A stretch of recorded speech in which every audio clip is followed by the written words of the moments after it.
Takže zdárec lidičky, já bych vás chtěl přivítat u dalšího videjka ze hry Shakes and Fidget, teda spíš další série, protože tímhletím okamžikem začínáme na V14 mezinárodním serveru naší novou postavu. Doufám, že jste rádi, že tam dáte nějaký palec nahoru, protože jsem se na to strašně těšil. Podle ankety, kterou jsme dali na streamu, který byl super, strašně moc vám děkuju za stream, všichni, kdo jste tam byli, tak se toho vážím, děkuju moc. Tak jsem vybral, že budu kouzelník. Je to 23 hlasů mi dalo, že budu kouzelník, ale já jsem se rozhodl, že budu var, jelikož tam bylo 15 hlasů a vara ještě nenatáčím, tak jsem se prostě rozhodl, že ho zkusím a budu var. Bude to taková challenge. Jsem tu společně s Vladimírem, který taky bude točit z tého serveru, takže to bude mít challenge mezi náma. Dal bych to, že takovej strop bude, kdo dá dřív 200 level. Myslím si, že je to přijatelný. A uvidíme, kdo to dosáhne dřív. Jsem na to hodně zvědavej a doufám, že Vláďa tady tu výzvu přijímá. Takže tohle je den první, bohužel nestihl jsem první 2 dny vůbec na tomhle serveru hrát, udělat hospodu. Takže dneska za odměnu, že jste tu se mnou a že jste tak super, tak jsem chtěl zkusit zdolat vlastně nějaký podzemí, ale nic neskusíme, protože nejsme ani 40, ani nám nemůže padnout ten klíč. Tady vidíte, že mám 2 lektvary, přemýšlím, že je oba 2 koupím, ale ještě nevím, to se ještě domluvíme.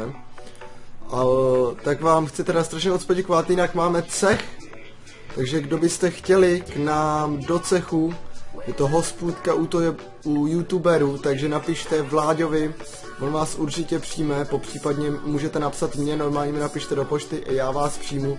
Teď máme jedno volné místo, takže myslím si, že kdo bude teďka první a bude mít aspoň level 16, tak ho určitě přijme do tohle cechu. Teďka budeme postupně zvyšovat pevnost a hlavně budeme muset dělat poklad s instruktorama, takže kdybyste darovali 10 hub do cechu jako vstupné, tak by to bylo úplně super, ale nebudu to po vás požadovat jako podmínku, jako to má Démon s Katkou a Zárvim, ale každopádně by to bylo super, protože bychom mohli tomu cechu konkurovat, což si myslím, že by bylo úplně peckózní. Momentálně se s cechem nacházíme na 17. místě v síni slávy, což je úplně super. Vím, že to teďka půjde dolů, jakmile se teďka ty cechy rozjedou, už je to nějaký 3. den, co ten server běží, takže vím, že to pak hodně spadne, ale kdybychom s tímhletím cechem byli do top 100, tak budu strašně rád, takže doufám, že mám natolik fanoušků, že přijmete moje pozvání do cechu a budete k nám hrát. Myslím si, že je tam teďka super parta, úplně nevázne ani jakoby nějak ta komunikace v tom serveru, což je taky důležitý, takže já doufám, že vás přijde co nejvíc, pište mi prostě do pošty, já vás budu postupně přijímat.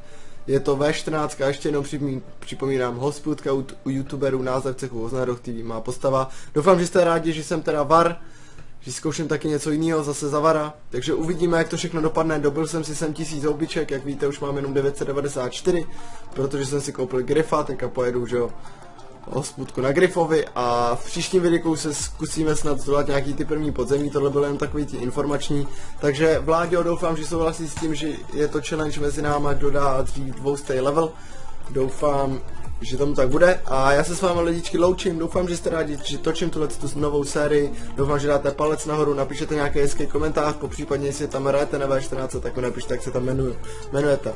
Rád se na vás kouknu, mějte se lidičky, užívejte života a u příštího videjka, který už bude akčnější a už tam budeme něco sundovat, tak zase na viděnou, takže zdárec lidi.